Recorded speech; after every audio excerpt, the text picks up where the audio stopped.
October 26, 2020, Masalada, Niger, 1:45 a.m.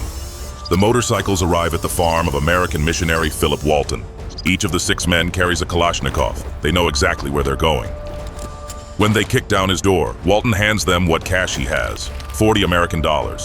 It's an insult to the criminals. They want real money. When he can't deliver, they take something more valuable, him. His wife watches as her husband disappears into the darkness, the motorcycle engines fading into the African night.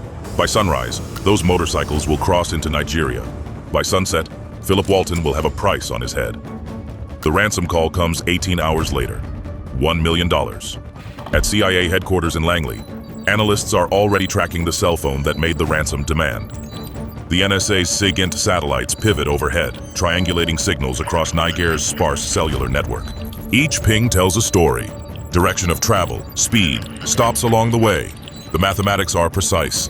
Latitude, longitude, and timestamps, creating a digital breadcrumb trail. By October 28th, the cell phone track goes cold at the Nigerian border. But other intelligence assets are already in play. Marine Special Operations Command has ISR drones overhead. The kidnappers have made their first mistake. They're still using the same phones. At Dam Neck, Virginia, a duty officer's secure phone rings. SEAL Team 6's Silver Squadron receives a warning order.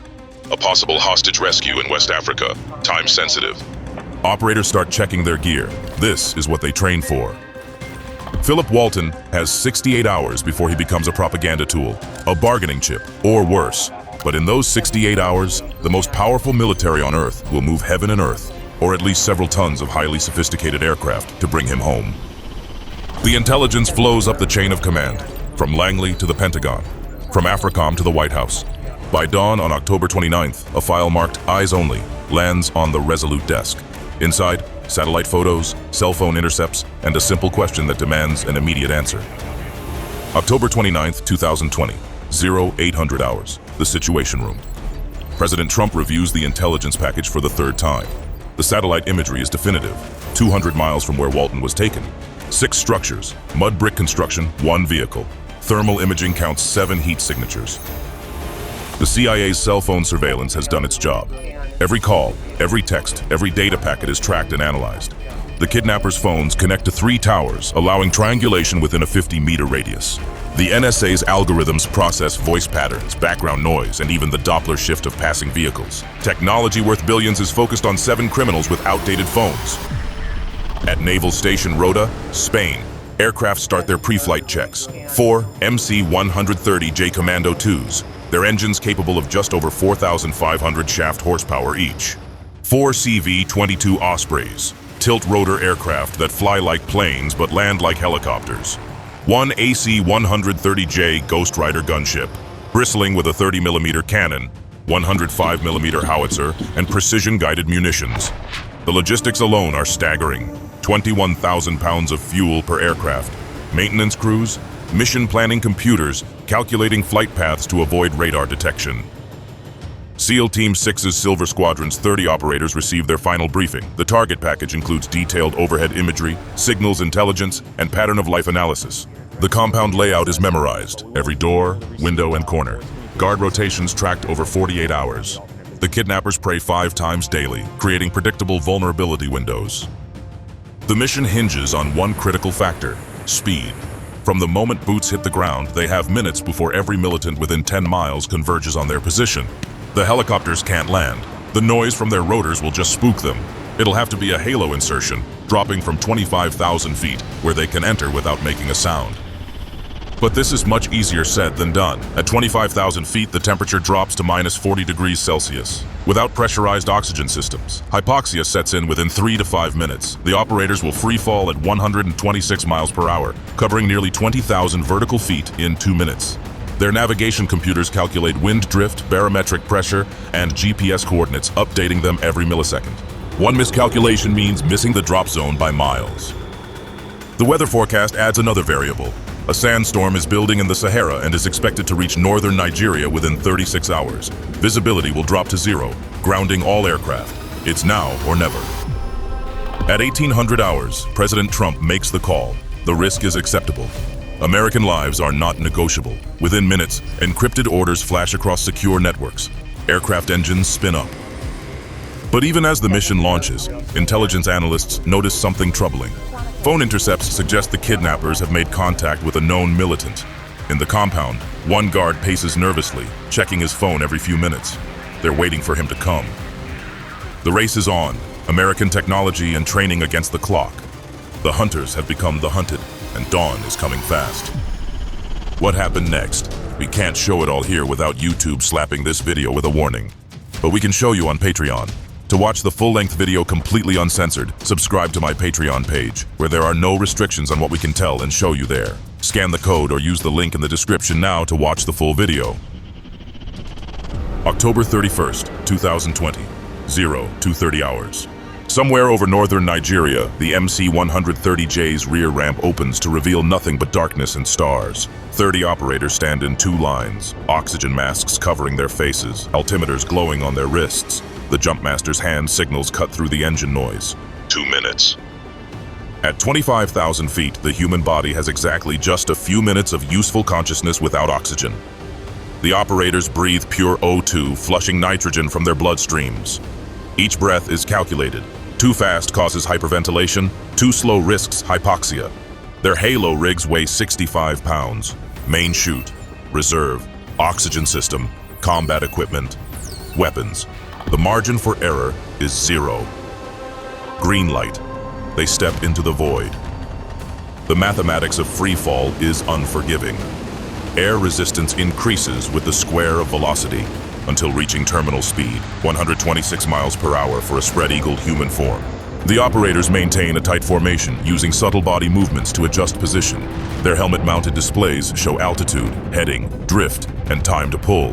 GPS updates their position every second, calculating wind speeds at different altitudes. They pull at 3,000 feet, ram air parachutes deploying in sequence. The sound is distinctive, fabric catching air, lines going taut. The sudden deceleration from 180 feet per second to 20. Now comes the technical flying, using toggle controls to navigate toward the landing zone. Their night vision reveals the target compound 2.8 miles southeast. On the ground, a guard stands watch, unaware that 30 silent canopies are descending through the darkness above him. The operators land in textbook formation, immediately collapsing their chutes and activating IR strobes visible only through night vision. Time on target, 0247 hours, exactly as planned. The movement phase begins. 3 miles of rough terrain lay between them and Philip Walton. They move in tactical formation, point man, flankers, rear security. Every operator monitors a specific sector, weapons at the ready.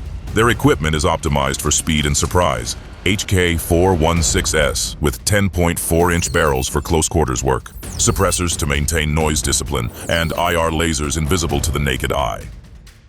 Thermal imaging drones overhead relay real-time intelligence. 7 heat signatures in the compound, positions unchanged, but now there's an 8th. Someone on a motorcycle approaching from the east. The operators freeze, becoming part of the landscape. The motorcycle passes 200 meters away, its rider oblivious to the surroundings. At 0314 hours, they reach the assault position.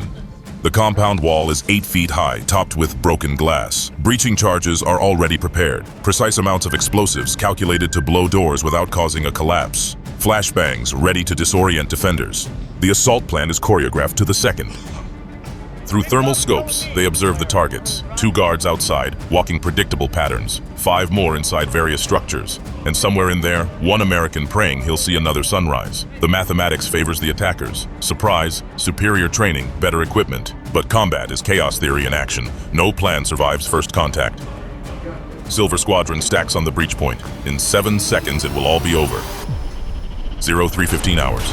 The explosion tears through the pre-dawn quiet. A precise crack that blows the compound's main gate inward. Silver Squadron flows through the breach like water through a broken dam. No hesitation, no second thoughts. The 2 exterior guards don't even raise their weapons. The operators split into assault teams, each with assigned sectors. Speed is survival. Every second of delay means reinforcements getting closer. Building 1, clear. Building 2, 2 targets neutralized. The suppressors reduce muzzle blast, but can't eliminate the supersonic crack of bullets. The compound erupts in controlled chaos. Where's the American? The team leader's voice cuts through the tactical net. Buildings 1 through 4 are clear. 6 targets down, but no Philip Walton. Then there was movement in Building 5. Someone scrambling in the darkness. An operator kicks the door. Inside, a figure huddles in the corner. Through night vision, they see him clearly. Bearded, terrified, hands raised. American, American. Philip Walton's voice cracks with desperation. We're here to take you home, the operator says. The only gentle word spoken in this maelstrom so far. But the 7th kidnapper is missing. Thermal drone footage shows him fleeing on foot, already 300 meters away. The team leader makes a calculated decision. Secure the package, don't pursue. Some debts get collected later. Outside, the situation deteriorates rapidly. Technical trucks are mobilizing from the village. RPG teams are setting up on rooftops. The extraction window is closing. The Ospreys are inbound, but they need a secure landing zone. That's when the AC-130 gunship announces its presence. The 30mm cannon speaks first, 200 rounds per minute of precision fire. A technical truck explodes, then another. The 105mm howitzer follows, turning an enemy position into a crater. The message is clear. This airspace belongs to the United States Air Force. The Ospreys arrive in a hurricane of dust and noise. Rotors in helicopter mode, they touch down just long enough for Silver Squadron to board with their rescued package. Walton stumbles, legs weak from captivity. Strong hands lift him aboard. As they lift off, small arms fire sparks off the aircraft's armor. The door gunners respond with streams of tracer fire. In 30 seconds, they're out of small arms range. In 2 minutes, they're over the horizon. Time on target, 11 minutes. Targets neutralized, 6. Americans rescued, 1. United States casualties, 0. At 0342 hours, Philip Walton makes a satellite phone call from the aircraft. His wife answers on the second ring. "Honey," he says, voice breaking, "I'm coming home." Bye for now.